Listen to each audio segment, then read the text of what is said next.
Hello friends, आज के video में हम देखने वाले रेफ्रिजरेशन इंट्रोडक्शन। रेफ्रिजरेशन क्या है, रेफ्रिजरेशन किस कार्य के लिए प्रयोग किया जाता है, ये आज हम इस वीडियो में देखने वाले हैं। तो सबसे पहले हमें जानना है कि रेफ्रिजरेशन क्या होता है, रेफ्रिजरेशन कहाँ कहाँ पर प्रयोग किया जाता है, रेफ्रिजरेशन के कितने सारे प्रकार हैं, तो ये किस सिद्धांत पर कार्य करता है, ये आज हम स्टेप बाय स्टेप देखने वाले हैं। खास तौर हम लोग सिर्फ जानते हैं कि हमारे घर में रेफ्रिजरेटर है, एयर कंडीशनर है, या इसके घर में ये एसी मशीन है, कूलर है, कि जिसके द्वारा रेफ्रिजरेशन या हवा को ठंड किया जाता है, बल्कि ये किस सिद्धांत पर काम करती है, इसका इतिहास क्या है, ये इसका परिचय क्या है, ये आज हम यहाँ पर देखने वाले। तो फर्स्ट ऑफ यहाँ पर देखेंगे कि रेफ्रिजरेशन इंट्रोडक्शन मतलब रेफ्रिजरेशन का परिचय।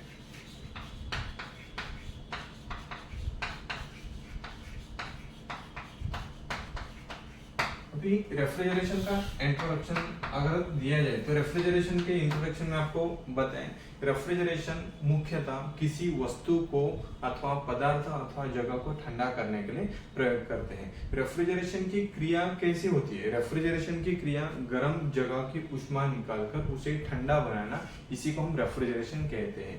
तो रेफ्रिजरेशन के परिचय में अगर मैं आपको बताऊं तो रेफ्रिजरेशन खास करके किसी गर्म पदार्थ की ऊष्मा निकालकर उसे ठंडी जगह को देना और ठंडी जगह की ठंडी लेकर, ठंडी स्पर्श लेकर इस गर्म पदार्थ को ठंडा बनाने का काम जिस क्रिया में होता है उसी को बोलते हैं रेफ्रिजरेशन, मतलब वाष्पीकरण।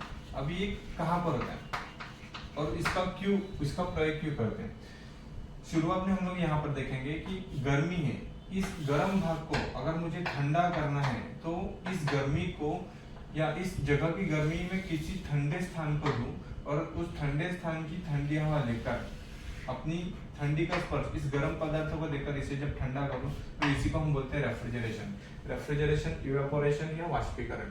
तो ये कैसे होता है ये आपने देखा। रेफ्रिजरेशन मतलब क्या है, एक ताप स्थानांतरण की विधि है, मतलब क्या है कि हीट एक्सचेंज होती है। रेफ्रिजरेशन सिस्टम में खास करके हीट एक्सचेंज की क्रिया होती है, मतलब यहाँ के तापमान में बदलाव लाया जाता है। अब ये रेफ्रिजरेशन हमारे लिए इम्पोर्टेंस क्या है, रेफ्रिजरेशन पहले कैसे करते थे। तो रेफ्रिजरेशन का प्रयोग करना अनिवार्य इसीलिए कि मार्केट से अगर हम कोई भी फूड लेके आते हैं तो इस फूड, ये जो नैसर्गिक तापमान में जो हमें फूड मिलता है, ये जो फल वगैरह मिलते हैं, तो इस फल में यदि इस फल को हम उसी समय खाएंगे या उसी समय सेवन करेंगे तो इसकी टेस्ट हमें वही मिलती है, खाने का मजा भी आता है। बल्कि अगर इस चीज को या इस फल को हम मार्केट से लाकर किसी स्थान पर ऐसे कुछ समय के लिए रख दो तो इसके ऊपर ना ऐसे छोटे छोटे बैक्टीरिया आते हैं, छोटे छोटे सूक्ष्म कीटाणु आते हैं जो हमें आंखों से दिखाई नहीं देते। अगर बाहर देखेंगे तो हमें पता चलता है कि इसके ऊपर कुछ कीटाणु बैठे हैं।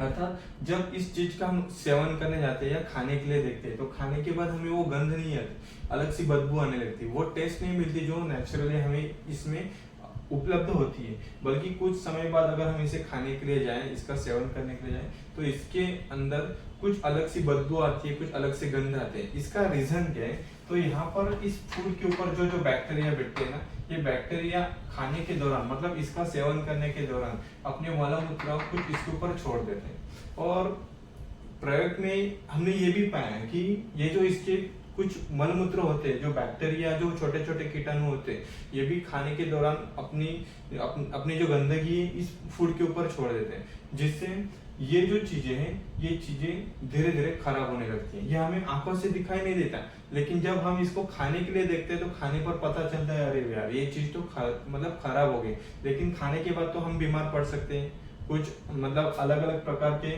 नुकसान हो सकते हैं। तो इसके लिए ये जो चीजें हैं, इन चीजों को ठंडा करके, मतलब रेफ्रिजरेशन मशीन में रखकर, रेफ्रिजरेशन जगह पर रखकर इसे हम सुरक्षित रख सकते हैं। तो रेफ्रिजरेशन हमारे लिए जरूरी क्यों है, रेफ्रिजरेशन से कोई भी खाद्य पदार्थ को हम ज्यादा से ज्यादा समय तक सुरक्षित रख सकते हैं।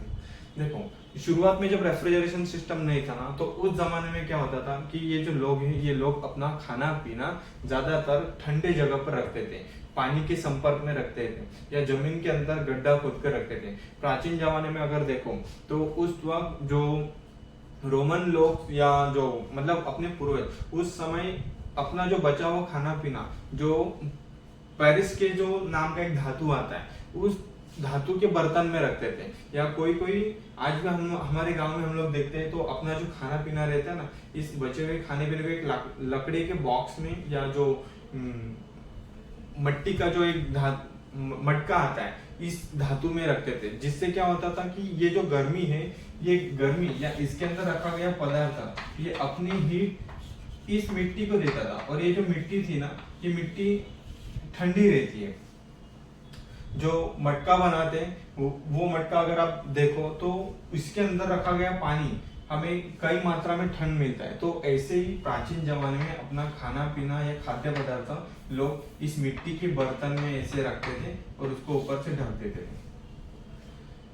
कई कई जगह पर हमने ये भी देखा है कि आज भी अगर हमें कोई चीज शीघ्र गति में ठंडी करनी है तो हम क्या करते हैं, इसके आसपास पानी देखते हैं और इस पानी वाले संपर्क में या पानी वाले जगह में को अपनी वो चीज एक किसी डिब्बे या धातु में रखकर उसको कुछ समय तक स्टोरेज कर दे, जिससे क्या होता है ये पानी अपनी ठंडी का स्पर्श इस गर्म धातु को देता है, यानी कि इस धातु के अंदर रखा गया पदार्थ ये अपनी हीट इस धातु को देता है, और ये धातु यानी कि ये जो बर्तन है, ये बर्तन अपनी हीट इस पानी को देता है और पानी अपनी ठंडी हवा इस बर्तन को देती है। इस तरह से यहाँ पर ना हीट एक्सचेंज होती है और इस बर्तन में रखा हुआ पदार्थ कुछ समय तक सुरक्षित रहता है। अगर अपने घर में कुछ खाना पीना अनाज बचता है, रेफ्रिजरेटर नहीं है, तो हम क्या करते हैं, उस फूड को लेंगे, एक डिश में लिया, एक डिश के अंदर पानी रख दिया और इस पानी वाले संपर्क में वही बर्तन को यहाँ पर हमने रखा। इससे क्या होगा कि जो छोटे छोटे चिट्टियां हैं, बैक्टीरिया, ये यहाँ पर आसानी से नहीं पहुंचेंगे। इससे क्या होगा कि पानी के संपर्क में आने से पानी अपनी ठंडी का स्पर्श इस बर्तन को देगा और ये बर्तन अपनी हीट का स्पर्श इस पानी को देगा। इस तरह से यहाँ पर ना हीट एक्सचेंज होती रहेगी, ये अपनी ठंडी इस बर्तन को देगा और ये बर्तन अपनी उष्मा इस पानी को देगा।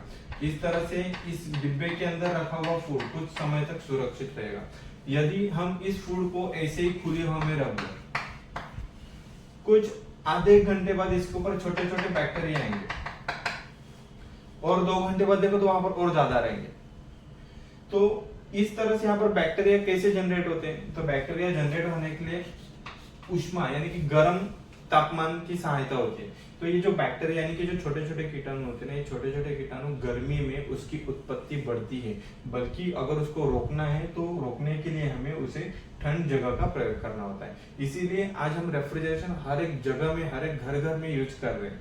तो ये जो बैक्टीरिया है, बैक्टीरिया कैसे बढ़ते हैं आपने देखा, आम वातावरण यानी कि आपके आसपास का तापमान समय के अनुसार बदलता है। सुबह के समय में हमने देखा तो वहां का तापमान कम था, दोपहर में देखा 10-11 बजे तो थोड़ा सा टेम्परेचर बढ़ गया।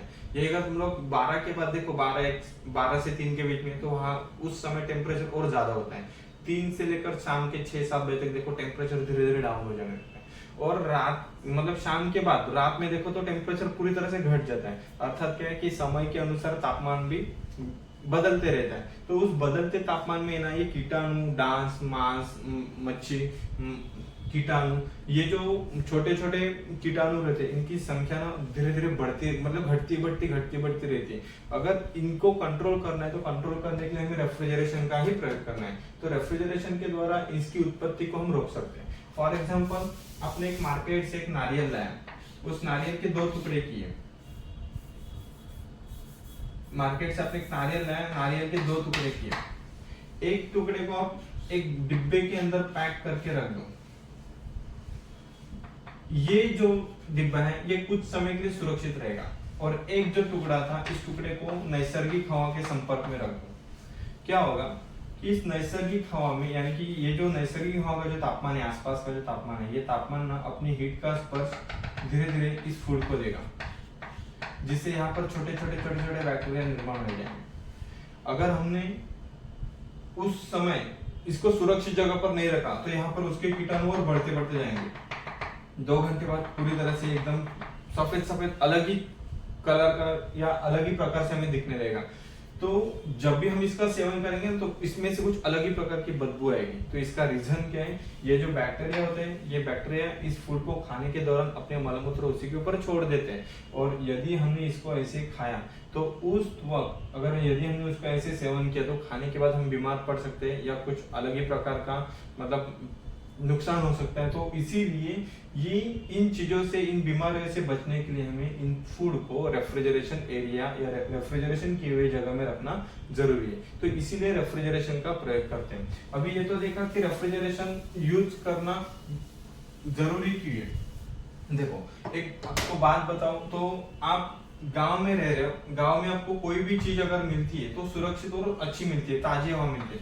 अगर आपको ताजे फल या फ्रूट, फल सब्जी अगर आपको खाने, तो आप अक्सर गांव की याद निकालते हैं। हमारे गांव में ऐसी चीज मिलती है, हमारे गांव में ये फल मिलते हैं, ये उनको खाने से बहुत मजा आता है। लेकिन बॉम्बे में या अगर आप सिटी एरिया में आते हो तो आपको वो चीज उस टेस्ट की नहीं मिलती। उस वक्त प्राचीन जमाने में भी ऐसे ही होता था कि जो ताजे फल सब्जियां है, मच्छी है, कुछ अलग अलग प्रकार के फल्स हैं, तो ये ना समय के अनुसार हमें मिलते हैं। तो उन समय के अनुसार या उन मौसम के अनुसार ये जो फल फूल रहते हैं ये तुरंत खराब भी हो जाते हैं। तो ये खराब नहीं होने चाहिए, इसके लिए हमारे जो प्राचीन पूर्वज जो रहते थे ये हमेशा इस फल फूल को एक मिट्टी के बर्तन में रखकर, ये जो मिट्टी का बर्तन है, इस मिट्टी के बर्तन में रखकर इस मिट्टी के बर्तन को जमीन के अंदर गड्ढा खोदकर लगभग जमीन से, ये जो अर्थ है इस जमीन से लगभग 1 मीटर अंदर गड्ढा खोदकर इसके अंदर ये डिब्बा रखते थे और इसके ऊपर से वापस ऐसी मिट्टी डालकर इसको लगभग महीनों तक सुरक्षित रखा जाता था, जिससे क्या होता था कि ये चीजें ज्यादा समय तक सुरक्षित रहती थी। तो इस तरह से हमारे प्राचीन पूर्वज जो है वो आज भी गांव में रेफ्रिजरेशन इसी सिद्धांत पर करते हैं कि हर एक के घर में, गांव में अगर देखेंगे तो हर एक के घर में अभी तक रेफ्रिजरेटर नहीं है। ये रेफ्रिजरेशन का आविष्कार तो कुछ सालों बाद हुआ, इसी सिद्धांतों को लेकर जब लगभग 1800 सदी में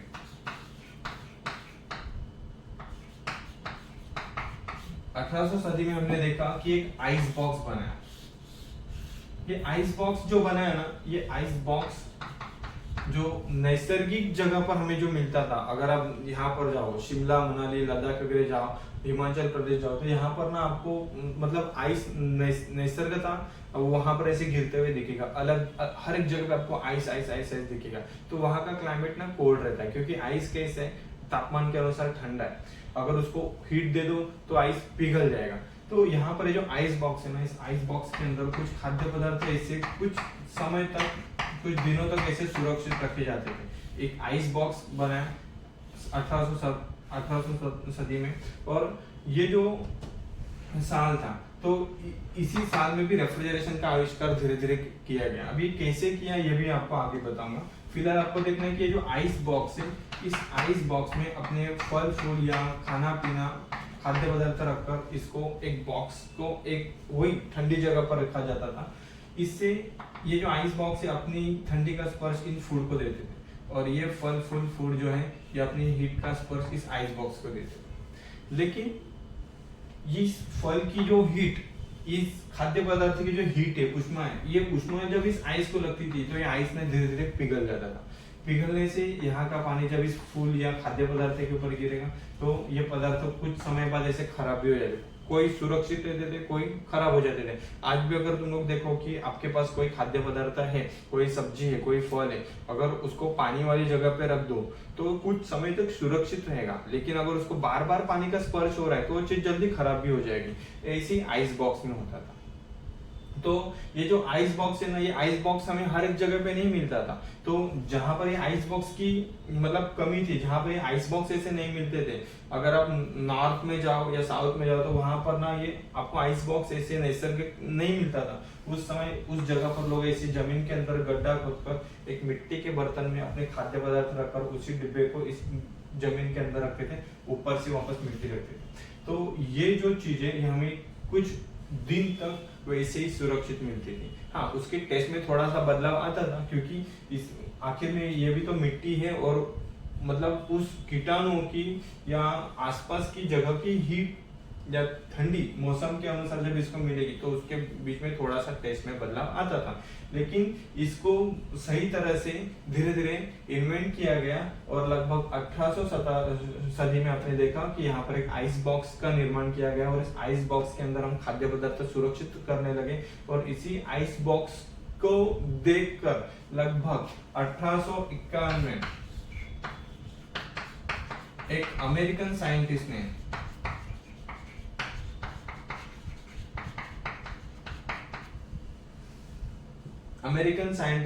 इस आइस बॉक्स के चलते ही इसको इसी नाम के ऊपर या इसी सिद्धांत के ऊपर धीरे धीरे एक रेफ्रिजरेशन मशीन बनाई। इसको बोलते थे एब्जॉर्प्शन रेफ्रिजरेशन सिस्टम।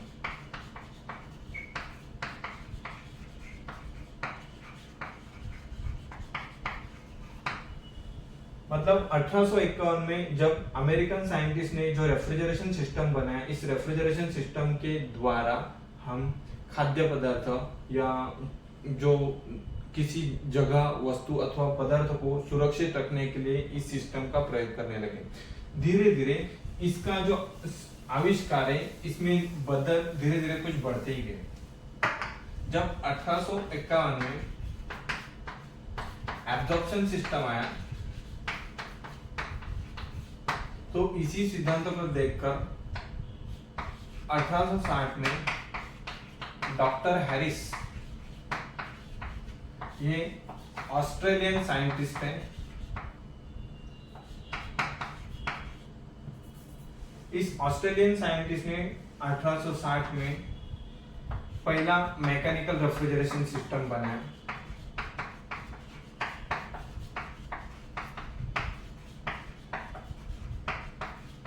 सबसे पहले शुरुआत में जो रेफ्रिजरेशन मशीन बना है उसको बोलते हैं एब्जॉर्प्शन रेफ्रिजरेशन सिस्टम।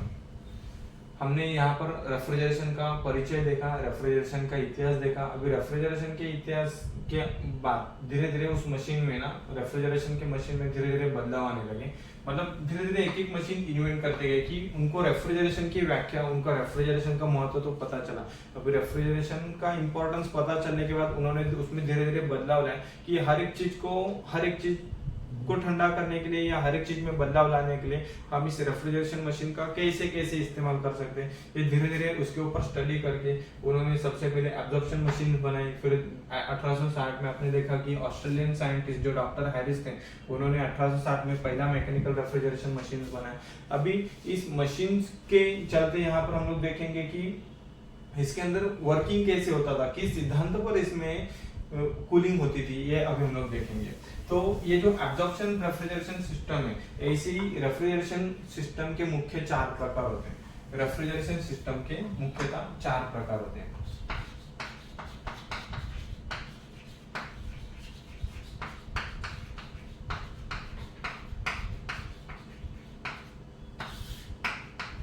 अभी रेफ्रिजरेशन सिस्टम के 4 प्रकार कौन कौन से?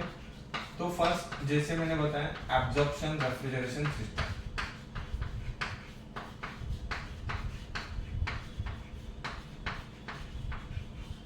सेकेंड, जब बिजली का आविष्कार हुआ वो टाइम पे आया थर्मोइलेक्ट्रिक रेफ्रिजरेशन सिस्टम।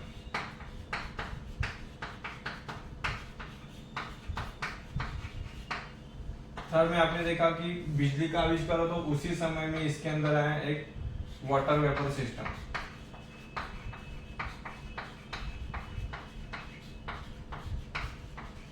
और सबसे प्रचलित जो सदियों से लेकर आज तक हर एक के घर घर में यूज होता है उसको बोलते हैं मैकेनिकल रेफ्रिजरेशन सिस्टम। इसको आधुनिक रेफ्रिजरेशन सिस्टम भी कहा जाता है, mechanical refrigeration system.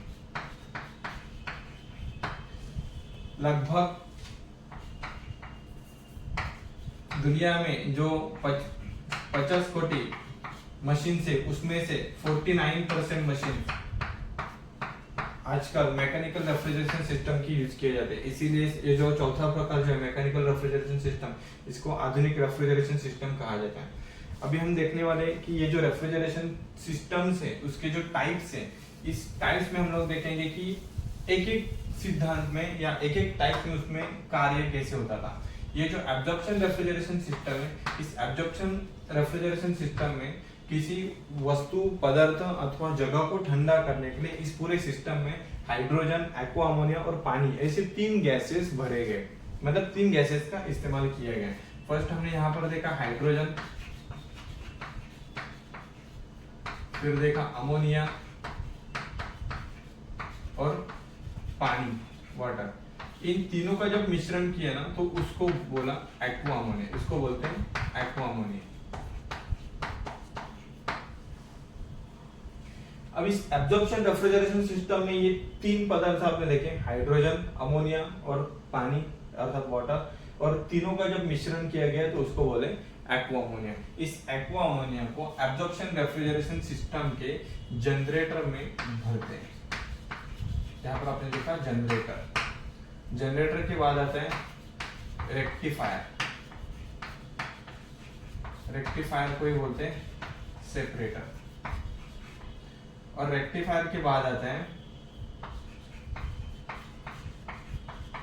Water condenser, फिर आता है गैस कंडेंसर,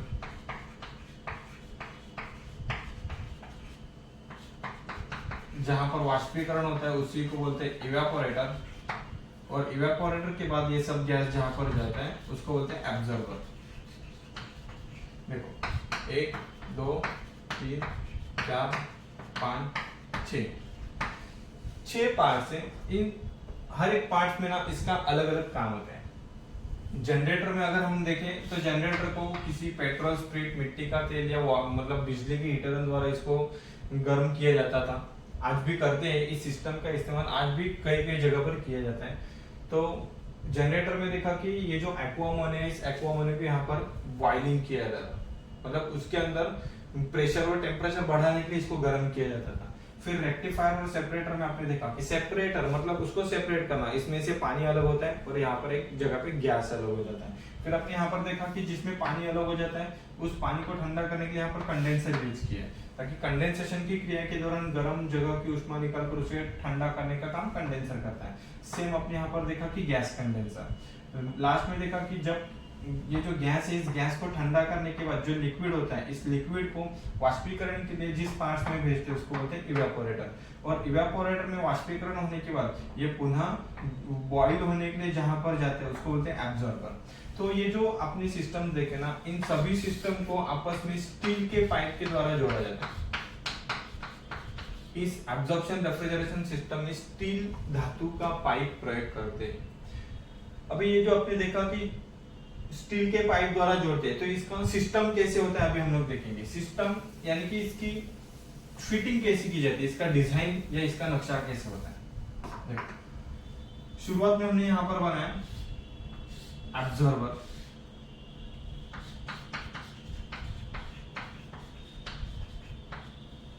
एब्जॉर्बर के बाद यहां पर बना एक जनरेटर, जनरेटर के बाद इसी आगे वाले स्थान पर यहां पर हमने बनाया रेक्टिफायर, रेक्टिफायर के बाद यहां पर आए एक वाटर कंडेंसर जो गर्म पानी को ठंडा करता है, वाटर कंडेंसर के बाद यहाँ पर आए गैस कंडेंसर जो गैस को ठंडा करता है, और मेन पार्ट्स अपने यहाँ पर देखा इसको बोलते हैं इवेपोरेटर, जहां पर वाष्पीकरण होता है। अभी ये कैसे होता है, देखो पाइपिंग इसका कैसे है।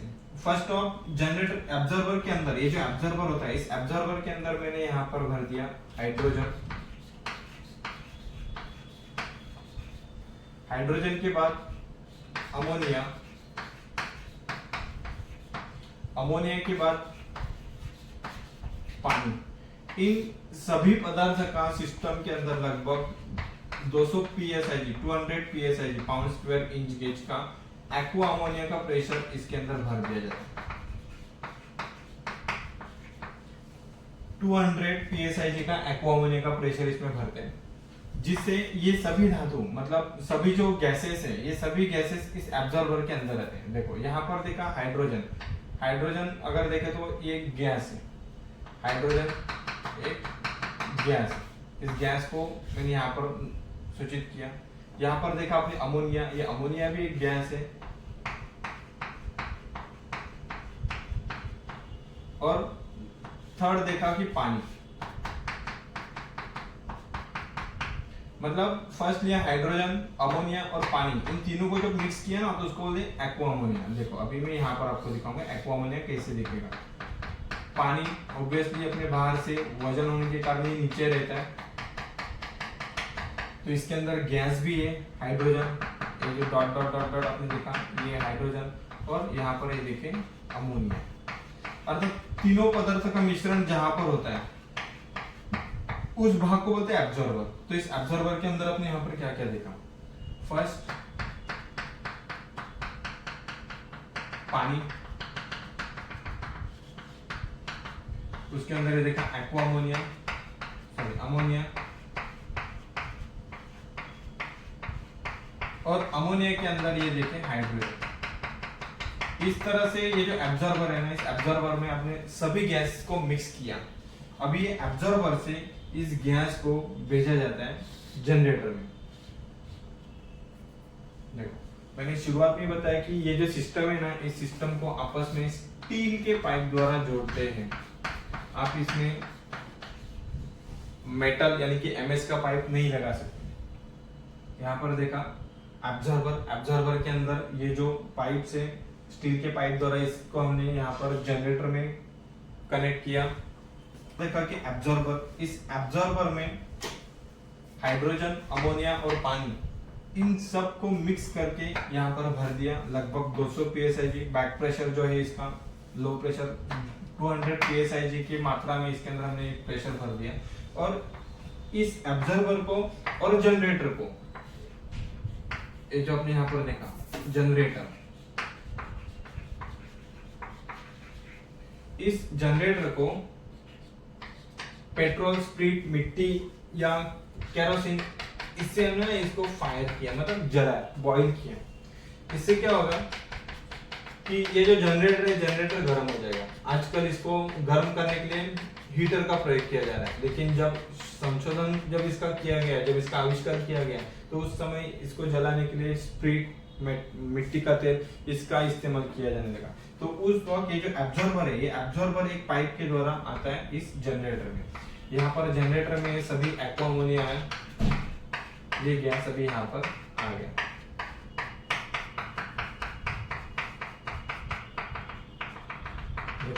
अभी जनरेटर का काम क्या है, उस गैस को बॉईल करना। ये बॉईल यानी कि उबालना, उसको गर्म करना। गर्म करने से क्या होगा, आप एक पॉट में पानी लिए, एक पॉट के अंदर आपने ऐसे यहाँ पर पानी लिया, अगर उस पानी को अपने नीचे से एक मतलब गैस के ऊपर या सिगड़ी के ऊपर अगर आपने इसको ऐसे रख दिया, तो क्या होगा, ये जो पानी है ना बॉईल होने लगेगा, ये पानी ऐसे उबलने लगेगा। उबलने से इसमें वाष्पीकरण हो जाएगा, मतलब क्या, इसकी भाप बनेगी। धीरे धीरे जो पानी था, ये पानी बॉईल होके ये इसकी भाप बने लगी, और यही भाप आगे यानी कि जो वाष्प थी, ये वाष्प धीरे धीरे ऊपर जाने लगी, और इसके अंदर की तरल की मात्रा है, जो लिक्विड था, लिक्विड धीरे धीरे घटने लगा। ये जो लिक्विड होता है, ये लिक्विड शुरुआत में आपने देखा कि जनरेटर में अगर मैं उसको फायर करूं यानी कि फ्लेम करूं, तो ये जो वाष्प थे, वाष्प ऐसे उबलने लगे, गर्म होने लगे। वाष्प उबलने से जो हवा थी, ये गैस थे, हाई प्रेशर, हाई टेम्परेचर, ये ऐसे ऊपर आया। देखो अभी यहाँ पर हम देखेंगे कि जब तक ये एब्जॉर्बर से जनरेटर तक जा रहा था, तो इसके बीच में ना गति थी ना प्रेशर था, मतलब कम मात्रा में। Low pressure, low temperature gas, low pressure, low temperature aqua ammonia इस पाइप के द्वारा आया इस ऐसे जनरेटर में। अभी जनरेटर में क्या किया, तो इसको हमने यहाँ पर ऐसे फ्लेम किया, मतलब किसी पदार्थ की उष्मा देकर इसे हमने इसको गर्म किया। गर्म करने से अभी इसके बीच में गति उत्पन्न हो गई, यानी कि ये गैस यहाँ से इस पाइप के द्वारा आगे जाता है इस रेक्टिफायर में। देखो इनलेट में देखा कि इसका low pressure, low temperature aqua ammonia है। इस low pressure, low temperature aqua ammonia को धीरे धीरे आगे भेजा जाता है जनरेटर में। जनरेटर में जब इसको गर्म किया जाता है, तो उसके बीच में गति उत्पन्न होती है, प्रेशर उत्पन्न होता है, तापमान बढ़ता है। तो ये तापमान बढ़ने से ये गैस आगे जाता है, high pressure, high temperature aqua ammonia बन के ये जाता है रेक्टिफायर में। ये जो पार्ट्स आपने देखा इसको बोलते हैं रेक्टिफायर। रेक्टिफायर या सेपरेटर, इसके दो नाम है। रेक्टिफायर या सेपरेटर, इसके बीच में देखो क्या होगा, जो चीजें हमेशा वजन होती है, भारी होती है, ये नीचे ही होती है, और जो हल्का होता है ये हमेशा ऊपर जाता है। हवा हल्की है इसलिए ऊपर होती है, और पानी अपने भार से अधिक होता है तो नीचे आ जाता है। मतलब रेक्टिफायर ने क्या किया, देखो जो गर्म पानी था ना, हॉट वाटर, इस हॉट वाटर को नीचे ही रख दिया, और जो गर्म हवा थी, गर्म गैस, इस गैस को ऊपर किया। मतलब दोनों को, हवा और पानी को अलग करने का काम रेक्टिफायर का है। जो गर्म पानी यहाँ पर अलग हो जाता है, रेक्टिफायर में जो गर्म पानी अलग हो जाता है उसको यहाँ पर एक कंडेंसर में भेजते हैं। ये जो कंडेंसर है, ये कंडेंसर इस गर्म पानी की ऊष्मा निकालने का काम करता है। आपने यहाँ पर देखा कि वाटर कंडेंसर को यहाँ से हमने अलग किया और भेजा वाटर कंडेंसर में। इसके सामने एक ऐसे फैन लगाया जाता है, ये फैन या किसी पानी के स्पर्श द्वारा इसको ठंडा कर देते हैं। ये देखा फैन। अभी फैन क्या करेगा, ये बाहर की हवा का स्पर्श जब इस कंडेंसर को देगा तो कंडेंसर के अंदर का गर्म पानी आउटलेट पे आते आते कोल्ड यानी कि ठंडा हो जाएगा, कोल्ड वाटर। आपने यहां से देखा कि हॉट वाटर कंडेंसर में आया, इसको बोलते हैं वाटर कंडेंसर।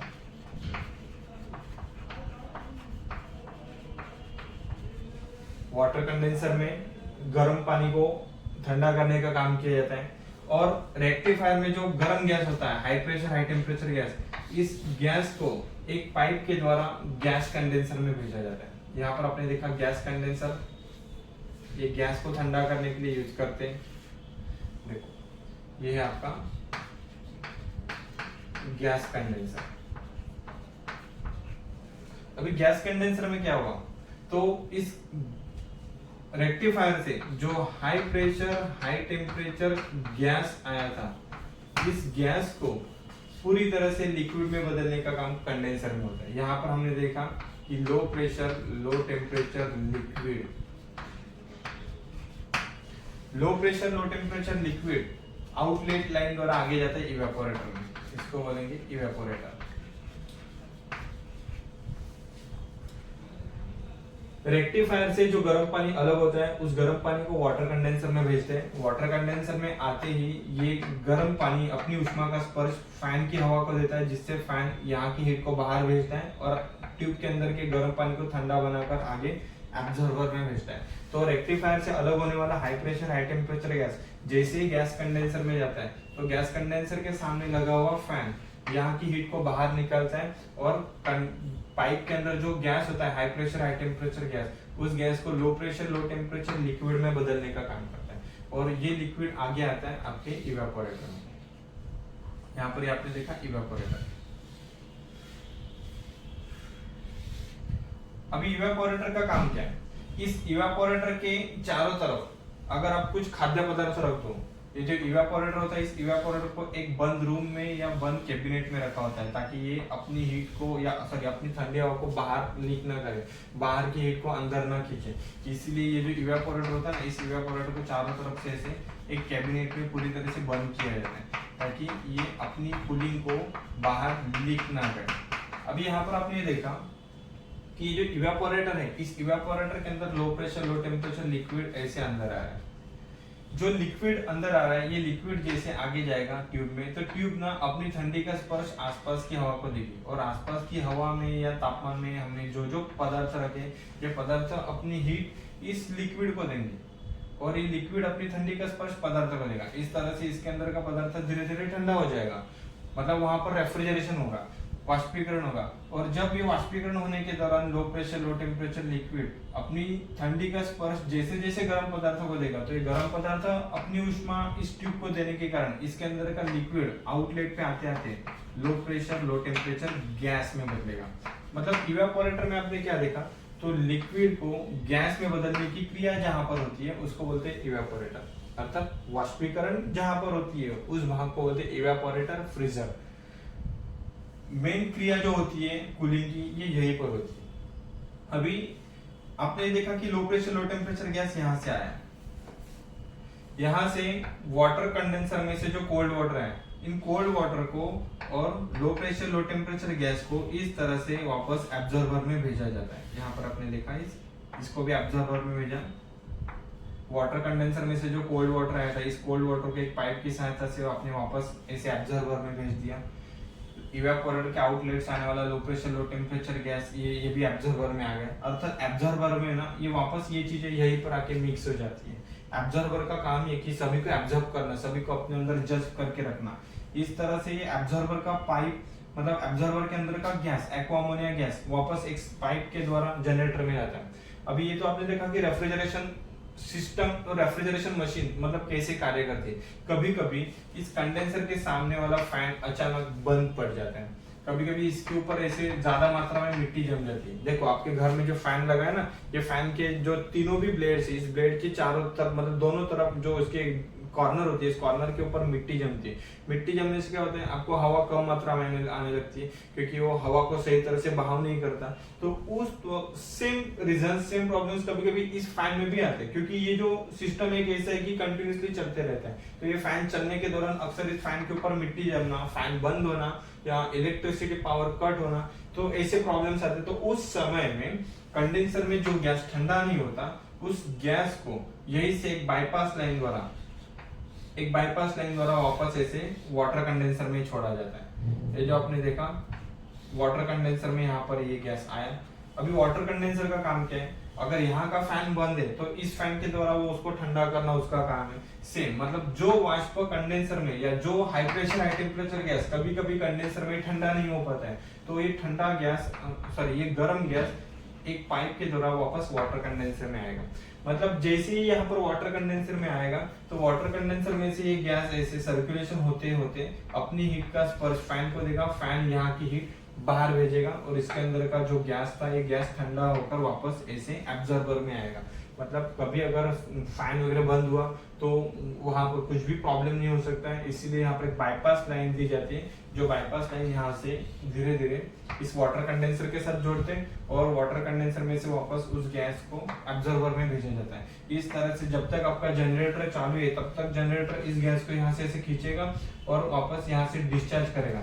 जो high pressure high temperature gas है, एक्वा अमोनिया गैस है, इस गैस को वापस ऐसे रेक्टिफायर में भेजेगा। रेक्टिफायर में आपने देखा कि उसको सेपरेट करने का काम होता है। हॉट वाटर अलग हो गया और यहाँ पर जो गैस था high pressure high temperature gas, इस गैस को अलग किया। मतलब हवा हल्की होने के कारण ऊपर रहती है, तो मतलब लिक्विड तरल पदार्थ भारी होने के कारण नीचे रहता है। तो ये जो हॉट वाटर है, इस हॉट वाटर को एक स्टील के पाइप द्वारा वापस वाटर कंडेंसर में भेजा, जहां पर इस गर्म पानी को ठंडा करने की क्रिया होती है। और जो गर्म गैस था, इस गर्म गैस को गैस कंडेंसर में भेजा। गैस कंडेंसर में आपने यहाँ पर देखा कि यहाँ से धीरे धीरे गैस की ऊष्मा निकलकर उसको लिक्विड में बदल दिया जाता है और यही लिक्विड को एक पाइप के द्वारा ऐसे इवेपोरेटर में भेजते हैं, जिससे इवेपोरेटर में जब ये लिक्विड ऐसे जाने लगता है तो यहाँ पर ये वाष्पीकरण के लिए रेडी होता है। और धीरे धीरे ये आसपास के पदार्थ की ऊष्मा लेने के बाद इसके अंदर का लिक्विड आउटलेट पे यानी कि ऐसे आउटलेट पे आते आते गैस में बदल जाता है और यही गैस एक पाइप द्वारा वापस एब्जॉर्बर में आता है। इस तरह से एब्जॉर्प्शन रेफ्रिजरेशन सिस्टम का कार्य होता है। तो इस सिस्टम का प्रयोग ज्यादातर जो जहां पर खनिज ऑयल वगैरह क्रूड ऑयल वगैरह जहां से निकालते या वाइन फैक्ट्री बिस्किट फैक्ट्री जो पहले मतलब मैकेनिकल सिस्टम आने से पहले इस सिस्टम का प्रयोग किया जाता था। तो इस तरह से ये आपने देखा कि एब्जॉर्प्शन रेफ्रिजरेशन सिस्टम। अभी इसके बाद हम देखेंगे दूसरा सिस्टम है, उसको बोलते हैं थर्मोइलेक्ट्रिक रेफ्रिजरेशन सिस्टम। अभी थर्मोइलेक्ट्रिक रेफ्रिजरेशन सिस्टम में क्या है, इलेक्ट्रिक मतलब इसके अंदर टोटली इलेक्ट्रिकल पार्ट्स है। ये जो थर्मोइलेक्ट्रिक रेफ्रिजरेशन सिस्टम है, इस सिस्टम में रेफ्रिजरेशन सिस्टम का दूसरा टाइप थर्मोइलेक्ट्रिक रेफ्रिजरेशन सिस्टम।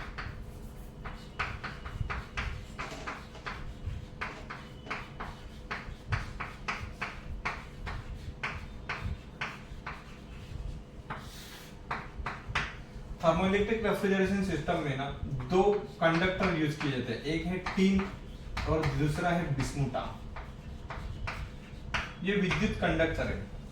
इस कंडक्टर को जब हम सप्लाई देते हैं ना, तो ये कंडक्टर का ऊपर का भाग गर्म होता है तथा नीचे का भाग ठंडा होता है।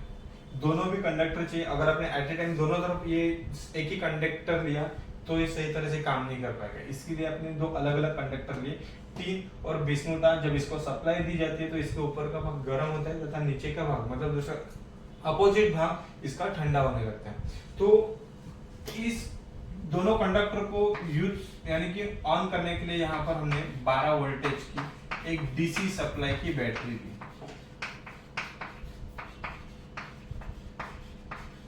और जो भाग ठंडा होता है उस ठंडे भाग को अपने रूम में या जिस जगह को ठंडा करना है उस जगह तक ले जाने के लिए यहाँ पर एक कूलिंग जंक्शन, एक स्टील का रॉड इस्तेमाल किया, उसको कहते हैं कूलिंग जंक्शन।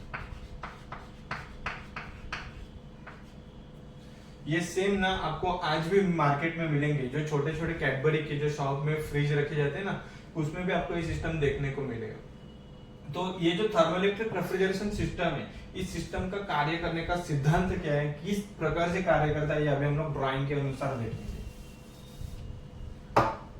शुरुआत में मैंने यहाँ पर दो कंडक्टर बनाए,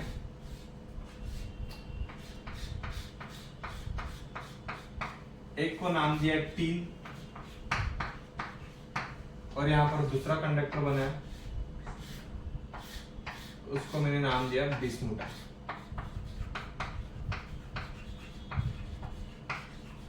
एक का नाम है टीन तथा दूसरे का नाम है बिस्मुटा। इन दोनों कंडक्टर को ना इसके ऊपर वाले स्थान से मैंने ऐसे सप्लाई दे, यहां से 12 वोल्टेज की डीसी सप्लाई अगर मैं उसको दूं, एक प्लस तथा दूसरी है माइनस। यहां पर हमने देखा 12 वोल्ट डीसी सप्लाई। अभी ये आपस में सीरीज में, लेकिन इसका सीरीज अभी तक कंप्लीट नहीं हुआ। अगर यहाँ पर हम लोग इसके आउटलेट यानी कि जो विरुद्ध जगह है, इसको जब तक नहीं जोड़ेंगे तब तक ये इनकम्प्लीटेड है। मैंने यहाँ से इसको एक रॉड की सहायता से जोड़ा और ये जो रॉड है, इस रॉड को एक स्टील की प्लेट की सहायता से जोड़ा। अभी विद्युत जो है ना, जब किसी विद्युत प्रवाहक में से सप्लाई दी जाती है तो जब तक उसको आगे वाले स्थान पे हम लोग नहीं जोड़ेंगे तब तक उसका कनेक्शन, उसका सीरीज कंप्लीट नहीं होगा। तो इसके लिए जो दोनों कंडक्टर है, इस दोनों कंडक्टर के नीचे वाले स्थान पे मैंने एक रॉड लगाया और इसी रॉड को एक जंक्शन के ऊपर कनेक्ट किया। ये स्टील के धातु का बना होता है और ये जो जंक्शन प्लेट है, इस जंक्शन प्लेट हम उस जगह में लगाएंगे जिस रूम को हमें ठंडा करना है। तो मैंने इस जंक्शन को ले लिया एक रूम में, इस तरह से इस जंक्शन को ले लिया इस रेफ्रिजरेशन रूम में। ये जो आपने ये जो इतना भाग देखा, ये है रेफ्रिजरेशन रूम या रेफ्रिजरेशन एरिया। इस रेफ्रिजरेशन एरिया में आपने यहाँ पर एक जंक्शन बिठा है, इसको मैंने नाम दिया कूलिंग जंक्शन।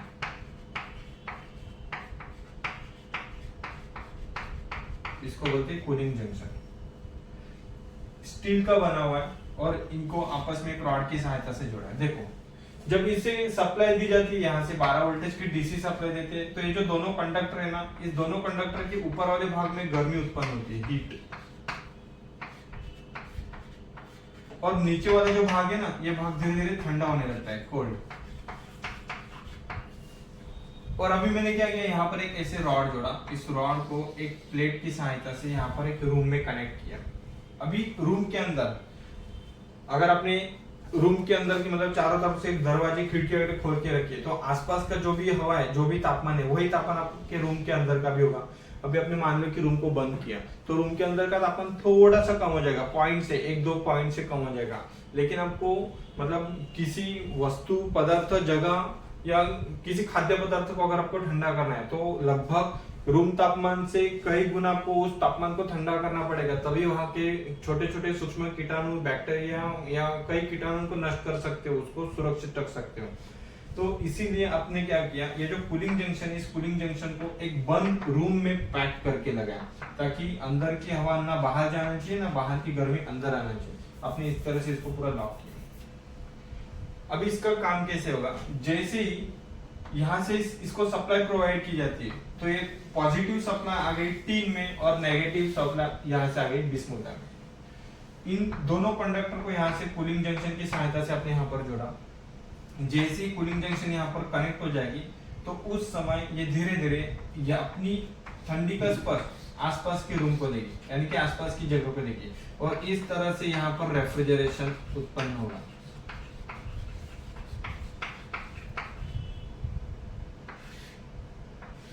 मतलब रेफ्रिजरेशन की क्रिया के दौरान हमने यहाँ पर देखा कि ये जो कूलिंग जंक्शन है, इस कूलिंग जंक्शन को रूम की हवा का उष्मा का स्पर्श लगता है और यही उष्मा वापस ठंडी होकर रूम में आती है। इस तरह से आप यहाँ पर लगभग 16 डिग्री सेल्सियस तक टेम्परेचर मेंटेन कर सकते हो।